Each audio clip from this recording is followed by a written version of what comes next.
আল্লাহর হাবিব সাল্লাল্লাহু আলাইহি ওয়াসাল্লামের বয়স তখন ৩৫। বয়স কত? মজার একটা ঘটনা, খেয়াল করে শুনবেন। বয়স কত? ৩৫। কাবা ঘরের পুনর্নির্মাণ হবে। কাবা ঘরের ৪টা কর্নারের একটা কর্নার আছে আর রুকনুল হাজারিল আসওয়াদ, যেখানে হাজরা আসওয়াদ পাথর থাকে, ওইটাকে সরানো হয়েছে। এখন কাবা ঘরের নির্মাণ শেষ, ওই হাজরা আসওয়াদ পাথর নিয়ে এটার কর্নারের মধ্যে সেট করা হবে। কিন্তু কে রাখবে? কারণ হাজরা আসওয়াদ তো যেন তেন পাথর নয়, জান্নাতি পাথর। কিয়ামতের দিন এই পাথরের ভেতরে আল্লাহ একটা জিহ্বা দিবে, দুইটা চোখ দিবে। এই পাথর বলবে, আল্লাহ এই লোকগুলো আমারে চুমো দিয়েছিল, এর উসিলায় আজকে তুমি তার জান্নাতে ঢুকায় দাও। তো এটা অনেক সম্মানিত পাথর, এই পাথরকে বহন করাটাও সম্মানিত। 4 দলের মক্কার 4 নেতা বলে, এই সম্মান আমরা হাতছাড়া করতে চাই না, কেউ এই পাথরে হাত দিতে পারবে না।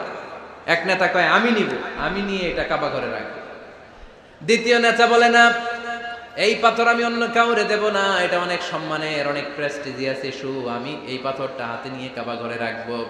তৃতীয় নেতা বলে, না, রক্তের গঙ্গা বইয়ে দেব, কিন্তু এই পাথর কাউরে দেব না। চতুর্থ নেতা বলে, না, আমি নেব। কিলাকিলি আছে না নাই? পাথর কয়টা? নেতা কয়জন? 4 জন। কিভাবে এই সম্মানিত পাথর নিয়ে সেট করবে? কেউ মীমাংসায় যেতে পারে না। এক মুরব্বী বলে, থাক, আজকের জন্য এখানেই সবার মুলতবি, আগামী দিনে এই মসজিদুল হারামের দরজা দিয়ে প্রথম যে ঢুকবে সে সিদ্ধান্ত দিবে। আল্লাহর মেহেরবানি, এর পরের দিন এই পথ দিয়ে ছুটে এসেছে বিশ্বনবী মুহাম্মদ। সুবহানাল্লাহ পড়বেন না? সুবহানাল্লাহ পড়েন আওয়াজ করে। কামলিওয়ালা নবী প্রথম আসলেন, সবাই খুশি, জামিন রাদিনা বি। আরে আলামিন আসছে, আলামিন আসছে। সবাই বিশ্বনবীকে বললেন, এই এই ঘটনা। কেউ তো পাথর ছাড়তে চায় না। পাথর হইল একটা, নেতা কয়টা? এখন কে এই পাথর নিয়ে রাখবে? এই নিয়ে মারামারি। আল্লাহর হাবিব সাল্লাল্লাহু আলাইহি ওয়াসাল্লাম বললেন, তাই হালুম্মা ইলাইয়া সাউবান, একটা কাপড় নিয়ে আসো, আমি এখনই সলিউশন করে দিচ্ছি। সুবহানাল্লাহ নাই? কাপড় নিয়ে আসা হলো। বিশ্বনবী বললেন, কই পাথর? সবাই বলল, এই পাথর। আল্লাহর হাবিব সাল্লাল্লাহু আলাইহি ওয়াসাল্লাম মোবারক হাত দিয়ে পাথরটা তুললেন। 4 নেতারে বললেন, ও 4 নেতা, কাপড়ের 4 কর্নারে তোমরা ধরো। 4 নেতা কাপড়ের 4 কর্নারের মধ্যে ধরলো। বিশ্বনবী নিজ হাতে পাথরটা নিয়ে কাপড়ের মাঝখানে রেখে দিলেন। এবার বিশ্বনবী আগে আগে যায়, 4 নেতারে বললেন, 4 কর্নার ধরে পাথরটারে নিয়ে আমার পেছনে পেছনে আসো। কাবার কাছে যে বিশ্বনবী আবার নিজ হাতে পাথরটা তুললেন, আবার নিজ হাতে কাবার ভেতরে রেখে দিলেন। পড়েন সুবহানাল্লাহ। সম্মান আসলে 4 নেতার দিকে যায় নাই, সম্মান গিয়েছে বিশ্বনবীর দিকে। এতক্ষণ কাউরে দিবে না, এখন কেউই ধরতে পারে নাই, তারপরেও খুশি। সুবহানাল্লাহ কইবেন না? প্রথমে যে হাজরে আসওয়াদ পাথর ধরছে কে? বিশ্বনবী। কাপড়ে রাখছে কে? বিশ্বনবী। আবার কাপড় থেকে উঠিয়ে হাজরে আসওয়াদের পাথরটারে কাবার ভেতরে ঢুকাইছে কে? সুবহানাল্লাহ কইবেন না? সব সম্মান গেল বিশ্বনবীর হাতে, সব স্ট্যাটাস গেল বিশ্বনবীর হাতে। 4 নেতা কাপড়ের কিনারা ধইরাই খুশি। এইটাই বলে নেতৃত্বের গুণাবলী। চিল্লায় বলো ঠিক কিনা? কনফ্লিক্ট রিজলভিং অ্যাবিলিটি, বিরোধ নিষ্পত্তি করার কোয়ালিটি থাকা চাই, তবেই তিনি নেতা। কি কারিশমা দেখছেন? What a charismatic leader. এতক্ষণ রক্তের বন্যা বইয়ে দিবে, কাউরে দিবে না পাথর। এখন কেউই ধরতে পারে নাই, কিন্তু স্লোগান দিতেছে জিন্দাবাদ। আসরা নাই? নেতা হইলে এরকম নেতা হইতে হবে। মদিনাতে আউস আর খাজরাজ গোত্রের যুদ্ধ 120 বছরের। কয় বছর? কেউ থামাতে পারে না, রক্তক্ষয়ী যুদ্ধ। আল্লাহর হাবিব সাল্লাল্লাহু আলাইহি ওয়াসাল্লাম মক্কা থেকে মদিনায় এসে 7 দিনের ব্যবধানে 120 বছরের যুদ্ধ থামাইয়া দিলেন। এতদিন এই গোত্রের লোকের সাথে এই গোত্রের কোনো বিয়ে নাই, এই গোত্রের লোকের সাথে এই গোত্রের কোনো অর্থনৈতিক লেনদেন নাই। বিশ্বনবী যখন আউস খাজরাজের যুদ্ধ থামিয়ে দিলেন, মদিনাতে আনন্দের ধুম পড়ে গেল, নতুন নতুন উৎসবের ধুম পড়ে গেল। সব ভাই ভাই। নেতা হইলে এরকম নেতা হইতে হবে, কোনো মারামারি থাকতে পারবে না সমাজে। চিল্লায় কোন ঠিক কিনা? নেতা আসলেই সমাধান, নেতা আসলেই। সহিহ বুখারীতে একটা কিতাব আছে, কিতাবুস সুলহ, মীমাংসার অধ্যায়। একটা বাব আছে, বাবু কওলিল ইমামি লি আসহাবিহি ইযহাবু বিনা নুসলিহ বাইনাহুম। ইমাম সাহেবের এই কথা যে আমাদেরকে নিয়ে চলো, আমরা মিলাইয়া দেব, এটা আল্লাহ রাসূল সাল্লাল্লাহু আলাইহি ওয়াসাল্লামের একটা বিখ্যাত ডায়ালগ। ডায়ালগটা কি? খেয়াল করে শুনেন। যুদ্ধ, মারামারি আর ঝগড়া শুনলেই আল্লাহ রাসূল সাল্লাল্লাহু আলাইহি ওয়াসাল্লাম বলতেন, ইযহাবু বিনা নুসলিহ বাইনাহুম। আরে আমরা আছি তো, আমগরে নিয়ে যাও না, আমরা মিলাই দিব। সুবহানাল্লাহ পড়েন। মারামারি দেখলে বিশ্বনবী মিলায় দিতেন। আল্লাহর হাবিব সাল্লাল্লাহু আলাইহি ওয়াসাল্লাম বলতেন, আলা উখবিরুকুম বিআফদালি দারাজাতিন মিনাস সালাতি ওয়াস সিয়ামি ওয়ান নুসুক। রোজা, নামাজ, সালাতের চেয়ে বড় একটা সওয়াবের কাজ আছে, ওটা কি আমি তোমাদের বলবো না? সাহাবারা বললেন, সেটা আবার কি? বিশ্বনবী বললেন, ইসলাহু যাতিল বাইন। দুইজন ঝগড়া করতেছে, তুমি ঝগড়া না লাগায় দিয়া মিলাই দিবা, এর চেয়ে ভালো কাজ হয় না। জোরে কোন ঠিক কি না? সবচেয়ে শ্রেষ্ঠ কাজ। নোয়াখালীতে আগুন লাগলে আপনারা কি দিয়ে নিবা? কি দিতে হয়? পানি। অনেকে ওই জায়গায় তেল দেন। জ্বলতেছে কি? আগুন। আগুন নিবানোর জন্য ঢালবেন কি? অনেকে ঢালে কি? তেল। আহা, না, আপনি থামায় দিবেন, মিলায় দিবেন। আপনার জন্য ভালো জিনিস মিলায় দিবে কে? 7 নাম্বার, ফারসাইটেডনেস, দূরদৃষ্টিতা, ভিশনারি অ্যাটিটিউড, ফিউচারিস্টিক। নেতা অনেক দূর দেখতে পায়, তিনি দূরদর্শী। কর্মী যত দূর দেখে, নেতাও যদি তত দূর দেখে, দেশ চলবে? কথা বলেন। কর্মী যদি দেখে 500 মিটার, নেতার দেখতে হবে কয় মিটার? 1000 মিটার। কর্মী যদি দেখতে পায় 1000 মিটার, নেতার দেখতে হবে কয় হাজার মিটার? 2000 মিটার। কারণ নেতা হবে ফিউচারিস্টিক, ভিশনারি, স্বপ্নবাজ, স্বপ্নচারী। নেতাকে স্বপ্ন দেখতে হয়, ওই স্বপ্ন জাতিকে দেখাতে হয়। চিল্লায় বলেন ঠিক কি না? মানুষ তার স্বপ্নের সমান বড়। আপনি কত বড় আপনার স্বপ্ন শুনলে বোঝা যাবে। স্বপ্ন সেটা না যেটা মানুষ ঘুমিয়ে ঘুমিয়ে দেখে, স্বপ্ন সেটা যেটা অর্জনের আকাঙ্ক্ষা মানুষকে ঘুমাতে দেয় না। আল্লাহর হাবিব সাল্লাল্লাহু আলাইহি ওয়াসাল্লাম স্বপ্ন দেখিয়েছেন সাহাবাদেরকে, বিশ্ব বিজয়ের স্বপ্ন, ইসলামকে বিজয়ী শক্তি হিসেবে দেখার স্বপ্ন। চিল্লায় বলেন ঠিক কি না? আল্লাহর হাবিব বলতেন, ইন্নাল্লাহা জাওয়ালি আল আরদা ফারাআইতু মাশারিকাহা ওয়া মাগারিবাহা। আল্লাহ তাআলা গোটা বিশ্বটাকে ছোট্ট করে আমার সামনে দেখিয়েছে। আমি ফুটবলের সাইজের এই পৃথিবীর প্রাচ্য পাশ্চাত্য, ডানে বায়ে সামনে পেছনে সবটাই দেখেছি। ওয়া ইন্না মুলকা উম্মতি সায়াবলুগু মা জুবিয়ালি। যত দূর আল্লাহ আমারে দেখিয়েছে, তত জায়গায় লা ইলাহার পতাকা পথ করে একদিন উড়বে। কোন একদিন এদেশের আকাশে কালিমার পতাকা উড়বে। সেদিন সবাই খোদাই বিধান পে দুঃখ বেদনা ভুলবে। এটাই আমাদের স্বপ্ন। চিল্লায় বলেন ঠিক কি না? স্বপ্ন দেখতে জানতে হয়। সুলহে হুদাইবিয়া চলতেছে, সন্ধি। 1400 সাহাবা নিয়ে বিশ্বনবী মক্কায় আসলেন উমরা করতে। কাফেররা বলে, গো ব্যাক, অ্যাবাউট টার্ন, ফিরে যাও, হবে না। আল্লাহ রাসূল সাল্লাল্লাহু আলাইহি ওয়াসাল্লাম অনুরোধ করলেন, দাও না, উমরার নিয়ত করে এসেছি। ইজার আর রেদা পড়ে কাফেররা বলে, না, আগামী বছর, এই বছর হবে না, চুক্তি করো।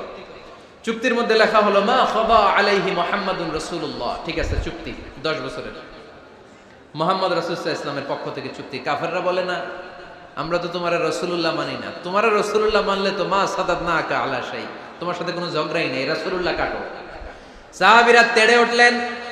ওমরে ফারুক বলেন, মুখ সামলে কথা বল। সুহাইল ইবনে আমির, তোর জিহ্বাটা আমি টেনে ছেড়ে ফেলবো, সাবধান। আমার নবী শেষ নবী, শেষ রাসূল মুহাম্মদ রাসূলুল্লাহ কাটার ক্ষমতা কারো নাই। আমি ওমর বেঁচে থাকলে কেউ কাটতে পারবে না। বিশ্বনবী বললেন, ওমর সরে যাও, কেটে দাও। সুবহানাল্লাহ কইবেন না? মুহাম্মদ রাসূলুল্লাহ কাফেররা মানে না। কাফেররা কয়, তুমি লেখো মুহাম্মদ ইবনে আব্দুল্লাহ, আব্দুল্লাহর বেটা মুহাম্মদ। কারণ মুহাম্মদ রাসূলুল্লাহ যদি এই সন্ধিতে থাকে, চুক্তি, তার নিচে আমরা সিগনেচার করি, তার মানে এটাই প্রমাণ হয়ে যায় আমি তোমাকে রাসূল বলে মানি। আমরা কাফেররা তোমাকে রাসূল বলে মেনে নিয়েছি। নো, তোমার রাসূল বইরা মানলে তো খেলা এখানেই শেষ। কাটো, রাসূলুল্লাহ লেখা যাবে না, লিখতে হবে আব্দুল্লাহর বেটা মুহাম্মদ। কোন সাহাবারা রাজি হয় না। কথা শুনতেছেন? সাহাবারা বলে, রক্তক্ষয়ী যুদ্ধ হবে, আমার নবীর নামের পরে রাসূলুল্লাহ লিখতেই হবে। বিশ্বনবী বললেন, কেটে দাও। কারণ সাহাবারা দেখতেছে এতটুকু, বিশ্বনবী দেখে অতটুকু। বিশ্বনবী অন্য প্ল্যানে আগাচ্ছেন। বিশ্বনবী ভাবলেন, 10 বছরের যুদ্ধ বিরতি যদি হয়ে যায়, আমি আমার লোকদেরকে ঠিক করব। আমি তারবিয়া, তালিম, তাহজিব, তামাদ্দুন দিয়ে মদিনাটাকে একটা কল্যাণ রাষ্ট্রে পরিণত করব। আমি আমার ফোর্সকে সাজাবো, আমি আমার সাহাবাদেরকে প্রশিক্ষিত করব। এই 10 বছরের ব্যবধানে আমি গোটা বিশ্বকে ঝাঁকি মেরে কাঁপিয়ে দেব। কিন্তু সাহাবারা পড়ে আছে রাসূলুল্লাহর মধ্যে। সাহাবারা পড়ে আছে কই? সাহাবারা এর চেয়ে বেশি ভাবতে পারতেছে না। সাহাবারা বলে রাসূলুল্লাহ কাটা যাবে না, বিষ্ণু বলেন কেটে দাও। তার মানে নেতা কর্মী যদি দেখে 500 মিটার, নেতার দেখতে হবে 1000 মিটার। চিল্লায় বলেন ঠিক কি না? নেতার 9 নাম্বার গুণাবলী, a leader should be very strategic. নেতাকে কৌশলী হতে হয়। কৌশল না জানলে উনি নেতা হতে পারে? বলেন। ডিপ্লোম্যাটিক কোয়ালিটি, কূটনীতি যদি না জানা থাকে নেতা হইতে পারবে? আল্লাহর হাবিব সাল্লাল্লাহু আলাইহি ওয়াসাল্লামের মতো বড় কূটনীতিবিদ পৃথিবী দেখেছে? কথা কন না কেন? দেখেন কি ধরনের স্ট্র্যাটেজি আমার নবী ফলো করতেন। আমার নবী যদি যুদ্ধ করতে কোথাও যেতেন, অ্যাটাক করবেন ডান দিকে, অ্যাটাক করবেন কোন দিকে? খায়বার অ্যাটাক করবেন, খায়বার ডানে। বিষ্ণুবী বের হতেন মদিনার বাম দিক দিয়ে। যাবেন কই? ডানে। আওয়াজ করে বলেন যাবে কই? কিন্তু মদিনা থেকে বের হইতেন কোন দিক দিয়ে? বাম দিক দিয়ে। লোকেশন আর ডাইরেকশন কখনো কারোর সাথে শেয়ার করতেন না। উনি কই যাচ্ছে কেউ বুঝতো না।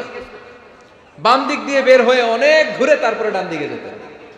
সুবহানাল্লাহ পড়বেন না? অ্যাটাক করার সময় 3টা অপশন দিতেন, choose any of the options. যে বলতেন নাম্বার 1 আসলিম তাসলাম, ইসলাম মানো, ভাই ভাই আমার হৃদয়ে চলে আসো, তোমরাও ভাই আমরাও ভাই, দুনিয়াতেও শান্তি আখিরাতেও শান্তি। এটা যদি ভালো না লাগে, option 2 you pay the tax, we provide you the security. তোমরা ট্যাক্স দিবা, আমরা তোমাদেরকে সিকিউরিটি দিব। ইয়াতুনা আল জিজিয়াতা আন ইয়াদিন ওয়া হুম সাগিরুন, তোমরা জিজিয়া দিবা, আমরা সিকিউরিটি দিব। প্রথম অপশন মুসলমান হইলা না, আমাদের ভাইও হইলা না। দ্বিতীয় অপশন ট্যাক্সও দিবা না, কাফির থাকতে মনে চায় থাকো, খ্রিস্টান থাকো, ইহুদি থাকো, ধর্মান্তরিত হওয়া লাগবে না, খালি ট্যাক্স দিবা, ওইটাও ভালো লাগে না। 3 নাম্বার অপশন হচ্ছে the sword will decide what gonna happen among আস, তলোয়ার ফয়সালা করবে এখন কি হবে। সুবহানাল্লাহ কইবেন না? প্রথমেই যেই কোথাও অ্যাটাক করতেন বিশ্বনবী, সবসময় ডিফেন্সিভ মোডে থাকতেন, আত্মরক্ষার মোডে থাকতেন। আক্রমণ করা হলে মেনে নিতেন, ধৈর্য ধারণ করতেন। ধৈর্যের সীমা যখন ছাড়িয়ে যেত তখন বিশ্বনবী হাত তুলতেন, চিল্লায় বলেন ঠিক কি না? যুদ্ধের ময়দানেও যখন সেনাপতি পাঠাতেন বলতেন খবরদার নারীদের গায়ে হাত তুলো না, বৃদ্ধাদেরকে মেরো না, শিশুদেরকে মেরো না, ওই এলাকার পাদ্রীদের গায়ে হাত তুলো না, ওই এলাকার গবাদি পশুগুলোকে হত্যা করো না, গাছপালাগুলো ধ্বংস করো না। তোমাদের বিরোধী যোদ্ধারাও যদি তলোয়ার রেখে দিয়ে হাত তুলে বলে আল আমান, সিকিউরিটি সিকিউরিটি, আমরা আমান চাই, নিরাপত্তা চাই, তাকেও মেরো না। সুবহানাল্লাহ পড়বেন না? গোটা বিশ্বকে সভ্যতা শিখিয়েছেন। মক্কা বিজয়ের পরে গণধর্ষণ করেন নাই, গ্রামকে গ্রাম তিনি জ্বালিয়ে দেন নাই, হাজার হাজার লক্ষ লক্ষ শত্রুকে এক বাক্য দিয়ে ক্ষমার ঘোষণা দিয়েছেন, চিল্লায় বলেন ঠিক কি না? As a father, as a teacher, as a commander, as a leader, as a lawgiver, as a lawmaker, as a reformer of the society, Muhammad is the superman of the world. আওয়াজ করে পড়তে হবে আল্লাহু আকবার। কূটনীতি কারে বলে? Diplomacy কারে বলে? স্ট্র্যাটেজিক অ্যাটিটিউড কারে বলে? শিখে নেন। বদরের প্রান্তরে বিশ্ব ইসলাম উপস্থিত হলেন। ওই যে কাফেরদের তাবু, কাফেররা আসছে 3 দিন আগে, মুসলিম সৈনিকরা পৌঁছলেন 3য় দিন। এসে বিশ্ব ইসলাম সবাইকে বললেন কত হতে পারে কাফের, কেউ বলতে পারে না। 2 জন রাখাল পেয়ে জিজ্ঞেস করলে এই রাখাল কয়দিন ধরে আছো? আমরা 1 সপ্তাহ ধরেই বদরে আছি। শুনতেছেন? শুনতেছেন? উনি বললেন ওই যে কাফেররা যে আসছে কয়দিন আগে? কয় 3 দিন আগে। 3 দিন আগে। কত হবে সংখ্যা? কলু কাসীর, অনেক। কত হইতে পারে? রাখাল 2 টাকা জানি না। আল্লাহ রাসূল সাল্লাল্লাহু আলাইহি ওয়াসাল্লাম চিন্তায় পড়ে গেলেন, কারণ ওনার যুদ্ধে অ্যাটাকের সিস্টেম ছিল শত্রু সংখ্যা কত এটা আমাকে জেনে নিতে হবে। সুবহানাল্লাহ পড়বেন না? অনেক কৌশল হাতড়িয়ে এবার বিশ্বনবী আবার রাখাল 2টাকে ডেকে পাঠালেন, বললেন কাম ইয়ানহারুনা কুল্লা ইয়াউম, ওরা আসার পর থেকে প্রতিদিন খাওয়ার জন্য কয়টা করে উট জবাই করে? এবার ওরা বলল প্রথম দিনে ইয়াউমান তিসআন, প্রথম দিন খাওয়ার জন্য উট জবাই করেছে 9টা। অফিল ইয়াউমি সানি 10, আর দ্বিতীয় দিনে উট জবাই করেছে 10টা। বিশ্বনবী বললেন তাই ইদান আল কওমু মা বাইনা 900 ওয়াল আলফ, তাহলে কাফেররা 900 থেকে 1000 এর মধ্যে হবে। কত ছিল কাফেরের সংখ্যা? বদরের যুদ্ধে কাফেরের সংখ্যা ছিল কত? 1000। কিভাবে নমুনা দেখে আলামত সংগ্রহ করতেন? ওরা কয়টা উট জবাই করেছে, 2 দিনে প্রথম দিন 9টা, দ্বিতীয় দিন 10টা। বিশ্বনবী হিসাব মিলাই ফেললেন যোগ বিয়োগ দিয়ে, কাফেরের সংখ্যা 900 থেকে 1000-এর মধ্যে হবে। হিসেব করে দেখা গেল 1000 সৈনিক এসেছিল সেই বদরের যুদ্ধে। চিল্লায় বলো আল্লাহু আকবার। স্ট্র্যাটেজি জানতে হয় না, তাকে কৌশল জানতে হয়। সর্বশেষ নেতার যে গুণ, এটা বলে শেষ করব, সাকসেশন ম্যানেজমেন্ট। নেতা ভালো নেতা বানায়া যায়, ঠিক কিনা? A good leader produces a good leader. একজন ভালো নেতা তখনই ভালো নেতা যখন সে নতুন করে ভালো নেতা তৈরি করে দিয়ে যায়, ঠিক কিনা? সে যদি নতুন নেতৃত্ব তৈরি করে দিয়ে না যায়, সমাজ চলবে? চলবে। এটাকে বলে দি সাকসেশন ম্যানেজমেন্ট। আল্লাহ রাসূল সাল্লাল্লাহু আলাইহি ওয়াসাল্লাম ভালো সাকসেসর রেখে গিয়েছিলেন, এমন কিছু যোগ্য নেতৃত্ব তৈরি করে গিয়েছিলেন, উনার পরে টানা 30 বছর নেতৃত্ব নিয়ে মুসলিম উম্মাহকে 1 সেকেন্ডও ভাবা লাগে না। চিল্লায় বলো মুসলমান, ঠিক কিনা? ভালো নেতা বানায়। নেতা খালি নেতৃত্ব দেয়, উনি কোনো নেতা বানায় নাই। এটা কি নেতা? কথা বলেন। এবার উত্তর দেন। আমার নবী ইন্তেকালের আগেই যোগ্য নেতৃত্ব তৈরি করে রেখে গিয়েছিলেন কি জান নাই? কাকে রেখে গেছেন? আবু বকর। আরহামু উম্মতি বি উম্মতি আবু বকর, এই উম্মতের সবচেয়ে রহমদিল। আর কারে রেখে গিয়েছেন? ওমর। আশাদ্দুহুম ফি আমরিল্লাহি ওমর। আল্লাহর জমিনে আল্লাহর দ্বীন বাস্তবায়নে সবচেয়ে কঠোর ছিল ওমর। ওনার ক্যারেক্টারিস্টিক এমন ছিল, কথার আগে হাত চলতো। জোরে কোন ঠিক কিনা? আল্লাহর হাবিব সাল্লাল্লাহু আলাইহি ওয়াসাল্লাম বলতেন, লা নাবিয়্যা বা'দি ওয়ালা রাসূলা, আমার পরে নবীও নাই রাসূলও নাই, তবে লাউ কানা বা'দি লাকানা ওমর, আমার পরে যদি নবী হওয়ার যোগ্যতা কারো থাকে, আমার ওমরের সেই যোগ্যতা আছে। প্রভু তুমি বলেছো রাসূল দেবে না, বলনি দেবে না ওমর, বলনি দেবে না হামজা তারি, খালিদ বিজয় সমর। প্রভু তুমি বলেছো রাসূল দেবে না, বলনি দেবে না ওমর, বলনি দেবে না হামজা তারি, খালিদ বিজয় সমর। প্রভু তুমি বলেছো রাসূল দেবে না। সুবহানাল্লাহ পড়েন।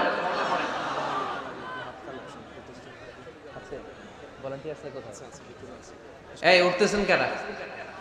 হ্যাঁ, উঠলেন কেন? এই 2 ঘন্টা ওয়াজ শোনার পরে শেষ বেলায় আপনারা উঠে যাবেন না? বিশৃঙ্খলা আমি দেখতে চাই না। একটা লোক প্যান্ডেলে আওয়াজও করবে না, উঠতেও পারবে না। আমার নবী নিজেও ছিলেন শ্রেষ্ঠ নেতা, রেখেও গিয়েছেন শ্রেষ্ঠ নেতা। চিল্লায় বলেন ঠিক কিনা? সাইয়েদনা আবু বকর, সাইয়েদনা উমর ফারুক, উসমান যুন্নুরাইন, আলী রাদিয়াল্লাহু তাআলা আনহু যোগ্য নেতৃত্ব হাতে কলমে প্রশিক্ষিত করে ওনাদেরকে রেখে গিয়েছেন। তাই মুসলিম উম্মার নেতৃত্বে সংকটে পড়া লাগে নাই। জোরে কোন ঠিক কিনা? জি। তো এইজন্য আমরা চাই আমাদের একটা সেন্ট্রাল লিডারশিপ থাকুক, কেন্দ্রীয় নেতৃত্ব, যেই নেতাদের নেতৃত্বে আমরা সামনের দিকে যাব। যে 10টা পয়েন্টস আমরা শুনলাম, আমাদের সব নেতাদের এই গুণগুলো থাকার দরকার আছে না নাই? এই গুণগুলো আমলে নিয়ে মুসলিম উম্মার এই নেতৃত্বের সংকট যেন আমরা কাটিয়ে তুলতে পারি। আল্লাহ তুমি তৌফিক দান করো, আমরা পড়ি আমিন। এখানে বিশাল একটা প্রতিষ্ঠান আছে, এই বিশাল প্রোগ্রাম থেকে শুরু করে অনেক খরচ ওনাদের হয়েছে। স্বেচ্ছাসেবক ভাইয়েরা তাদের সময় মাত্র 2 মিনিট, এই 2 মিনিটে প্যাকেট নিয়ে আপনাদের সামনে যাবে। যার যতটুকু সুযোগ হয়, আমরা কেউ বাদ যাব না। এই প্রোগ্রামের জন্য এবং এই বিশাল মাদ্রাসার জন্য আমরা মুক্ত হস্তে দান করে যাব। এই উঠতেছেন কেন? উঠলেন কারা কারা? এদিকে তাকান, যারা উঠছেন এদিকে তাকান, দেখি তাকান তাকান। আমরা দোয়া ছাড়া কেউ যাব না। যাবেন? ভদ্র, নোয়াখালীর ছেলেরা অনেক ভদ্র। বসেন। সুন্দর সুন্দর ঘোষণা আছে কয়েকটা, সুন্দর সুন্দর ঘোষণা। এতক্ষণ তো প্লে কার্ড দেখাইছো, উই লাভ আজহারি। এখন উঠলে হবে? কতটুকু লাভ করো আজহারিরা দেখবো। বসো, একটা উঠতে পারবো না। আমার ভাই রফিকুল্লাহ আফসারি ভাইয়ের অসাধারণ কিছু বই আছে, অনেকে খুঁজে কোত্থেকে পাবে। আজকে এখানে আছে, যাদের দরকার আপনারা নিয়ে যাবেন। আমি নিজেও ওনার একজন ভক্ত, ওনার লেখার ভক্ত। আমি নিজেও ওনার লেখার পাঠক। অসাধারণ লিখেন। কি যেন একটা দেখলাম, নানা আলেম নানা মতে, আমি যাব কোন পথে? আলেমরা নানান মতে, পাবলিক যাবে কোন পথে? তো সুন্দর সুন্দর বই আছে, এগুলো আপনারা নিয়ে যাবেন। স্টেজে উপস্থিত আছেন নোয়াখালী জেলার এডিশনাল এসপি, কই উনি? আপনি? মাশাআল্লাহ মাশাআল্লাহ, কাজী মাহমুদ আব্দুর রহিম ভাই না? আলহামদুলিল্লাহ, আপনাদের এই জেলার এডিশনাল এসপি সাহেব আছেন। আমি ওনাদেরকে ধন্যবাদ জানাই যে এত ব্যস্ত মানুষ আমি জানি, তারপরেও ওনারা এই প্রোগ্রামে উপস্থিত হয়েছেন, অনেক শুকরিয়া জানাই। কোম্পানিগঞ্জ উপজেলার ওসি সাহেব আছেন জনাব আরিফুর রহমান ভাই, সাবেক উপজেলা চেয়ারম্যান মিজানুর রহমান বাদল ভাই, আমার নামে নাম